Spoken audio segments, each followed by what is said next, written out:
اگر نماز کا ٹائم نہیں ہے تو ایٹ لیسٹ آپ قرآن پاک کھول لیا کریں. اور اس کے علاوہ آپ ساتھ ساتھ کوئی فزیکلی ایکٹیویٹی کی بھی کیا کریں. یا تو ایکسرسائز سٹارٹ کر دیں, یا ایکسرسائز کو دل نہیں کر رہا یا کبھی آپ نے ایکسرسائز نہیں کی تو ایٹ لیسٹ آپ واک سٹارٹ کر دیں. بلیو می, جب آپ کی باڈی فزیکلی ایکٹیو ہوگی نا تو آپ کا مائنڈ بھی ریلیکس کرے گا. I continue my topic. یہاں پر میں ساتھ آپ لوگوں کو یہ بھی بتاتی جاؤں کہ میں اب آ گئی تھی اپنے بیڈ روم میں. میں نے بیڈ شیٹس وغیرہ چینج کرنی تھی کیونکہ کل سنڈے ہے اور مشین بھی لگنی تھی اور میری ہیلپر بھی آنے والی تھی. تو میں نے یہ سوچا کہ میں نا اس کے آنے سے پہلے اپنی بیڈ شیٹس وغیرہ چینج کر دوں. پھر نا اس کے آنے پر یہ ہوتا ہے کہ نا کام میں کافی ایزیلی اس سے کروا سکتی ہوں.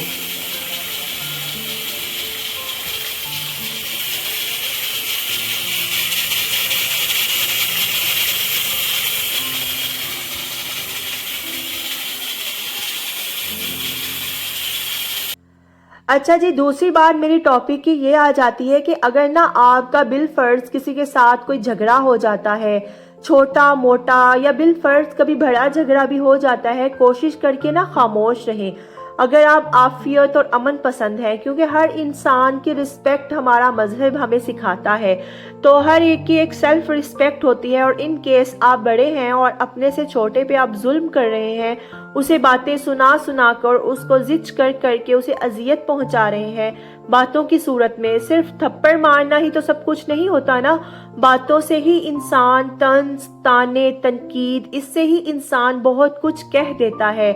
اگلا بس اپنی سیلف اسٹیم کھو بیٹھتا ہے. اگر آپ بڑے ہیں تو بڑے بن کر معاملے کو, سچویشن کو ہینڈل کرنے کی کوشش کریں, اور چھوٹوں کے اوپر بلا وجہ بولتے رہنا, طنز کرتے رہنا, تنقید کرتے رہنا, اس کو برا بلا کہتے رہنا, یہ سب چیزیں اسلام میں نا دور دور تک نہیں ہے. چھوٹا جو ہوتا ہے نا اس کی مجبوری ہوتی ہے, باتیں اسے بھی بہت سی آ رہی ہوتی ہیں, بہت ساری چیزیں اسے یاد بھی ہوتی ہیں, لیکن وہ آپ کے سامنے کہتے نہیں کیونکہ وہ ان کی رسپیکٹ کر رہے ہوتے ہیں اپنے سے بڑوں کی, اور وہ معاملے کو خراب نہیں کرنا چاہ رہے ہوتے. کئی دفعہ ایسا بھی ہوتا ہے اینڈ کئی دفعہ اس کا وائس ورسا بھی ہوتا ہے. بڑا وہ نہیں ہوتا جو خود کو بڑا سمجھے یا مانے, بلکہ بڑا تو وہ ہوتا ہے جو کسی دوسرے کو بڑا بنا دے. انسان نہ اپنی عمر, اپنی عقل یا اپنی طاقت سے بڑا نہیں ہوتا, بلکہ انسان اپنی سوچ, اپنے فعل اور اپنے عمل سے بڑا ہوتا ہے. اگر آپ کو کوئی مسلسل کسی بات پہ باتیں سنائی جا رہا ہے اور آپ کا کوئی قصور بھی نہیں ہے تو غلطی ایک دفعہ اس کے سنانے پر آپ کی نہیں ہے, دوسری دفعہ بھی آپ کی نہیں ہے, تیسری دفعہ بھی آپ کی غلطی نہیں ہے. لیکن جب آپ سنتے جائیں گے نا تو آپ ہی کی غلطی کہلائے گی, کیونکہ آپ نے سامنے والے کو اتنا فری ہینڈ دیا ہوا ہے کہ وہ آپ کی سیلف اسٹیم, رسپیکٹ کی قدر کیے بغیر آپ پر چڑھائی کیے جا رہا ہے اور آپ کو باتیں سنائی جا رہا ہے, کیونکہ آپ نا اس کے لیے سافٹ ٹارگٹ بن چکے ہوتے ہیں.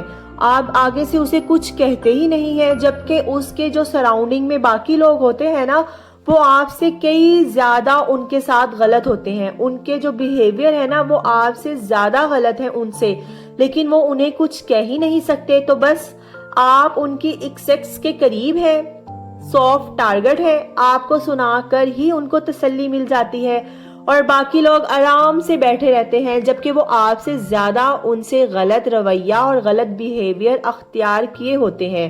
دیکھیں, کوئی بھی بچہ نا بچہ نہیں ہوتا, آج کل تو بچے بھی بچے نہیں ہیں.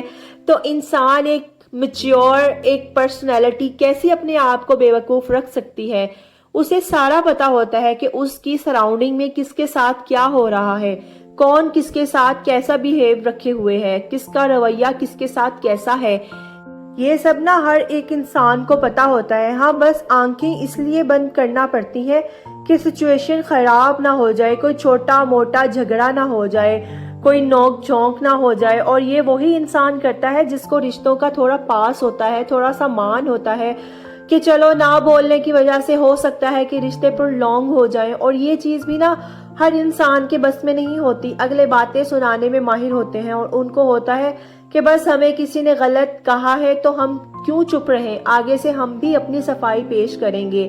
اور عموماً نا یہ کمزور انسانوں کی ہی نشانی ہوتی ہے کہ ہر ممکن کوشش کرے گا آپ کو چھوٹا دکھانے کی اور خود کو آپ سے بہتر ثابت کرنے کی، اور اپنے علم کے ذریعے، اپنے پیسے کے ذریعے، اپنے سٹیٹس کے ذریعے، اور آپ کو نا اپنے ہی منہ سے اپنی ہی تعریفیں کر کر کے امپریس کرنے کی کوشش کریں گے، اور آپ کے لیے خیر کا جذبہ تو ان کے دل میں ہوگا نہیں۔ اچھا، جب بھی آپ کو ماضی کی کوئی بھی سوچ ستاتی ہے، یا آپ ریسنٹ جو آپ کے ساتھ کوئی واقعہ ہوا ہوتا ہے جو آپ کو بالکل بھی اچھا نہیں لگ رہا ہوتا اور اس کی سوچ آپ کو ستا رہی ہوتی ہے، تو ایسی سچویشن میں نا اوور تھنکنگ مت کریں سب سے پہلے، کیونکہ اوور تھنکنگ کرنے سے آپ چھوٹے معاملے کو بھی اپنے ذہن میں پکا پکا کر بڑا کر لیتے ہیں، اور وہ ایک بڑا مسئلہ بن جاتا ہے جس سے آپ کی ہیلتھ ایفیکٹ ہوتی ہے۔ ایسی سچویشن میں جو آپ کا دل کر رہا ہوتا ہے نا، آپ اس کا اپوزٹ کریں۔ اگر آپ کا دل چاہ رہا ہے نا کہ میں بس اکیلے بیٹھ جاؤں اور اسی چیز کو سوچتے رہوں تو کوئی میرے پاس نہ آئے، تو آپ ایسا بالکل بھی نہ کیا کریں۔ آپ جائیں، لوگوں میں بیٹھیں، ان سے بات چیت کریں، یا پھر جیسے میں نے آپ کو سٹارٹنگ میں بتایا تھا کہ جا کر ایکسرسائز کر لیں، ایٹ لیسٹ نہیں تو واک سٹارٹ کر دیں۔ دنیا میں نا ایک سے بڑھ کر ایک آزمائش ہے، ایک سے بڑھ کر ایک تکلیف ہے، اور دنیا میں ایسا بندہ ملے گا ہی نہیں جس پر کوئی تکلیف نہ آئی ہو۔ بڑے سے بڑا غم، تکلیف، دکھ سب پر آتے ہیں، بس کرنا یہ ہے کہ ان معاملات سے خود کو آپ نے اس مشکل سچویشن سے نکالنا کیسے ہے، آپ نے اس سچویشن سے کیسے گو اپ کرنا ہے۔ اس میں سب سے بڑا ہاتھ جو ہے نا وہ صبر کا ہے، بس صبر کا دامن نہ چھوٹنے دیں، صبر کریں۔ صبر کا تو قرآن پاک میں بھی کئی دفعہ اور کئی جگہوں پر 70 سے زیادہ ذکر آیا ہے۔ اچھا جی، یہاں پر بس میں آپ لوگوں کو ساتھ یہ بھی بتاتی جاؤں کہ میری ہیلپر آ چکی تھی، ان سے میں نے سارے اپنا گھر کی صفائیاں وغیرہ کروائی، اوپر سے سارا فلور واش کروایا ہے، اور یہاں پر میرا مٹن بھی بالکل بن کر ریڈی ہو چکا ہے۔ بس جی، یہی تھا میرا آج کا ولاگ۔ اچھا لگا ہو تو لائک کرتے جائیے گا، اگر آپ میرے چینل پر فرسٹ ٹائم آئے ہیں تو سبسکرائب اور شیئر کرنا تو بالکل مت بھولیے گا۔ ملتے ہیں اپنے نیکسٹ اچھے سے ولاگ میں، تب تک اپنا بہت زیادہ خیال رکھیے گا۔ ٹیک کیئر، اللہ حافظ۔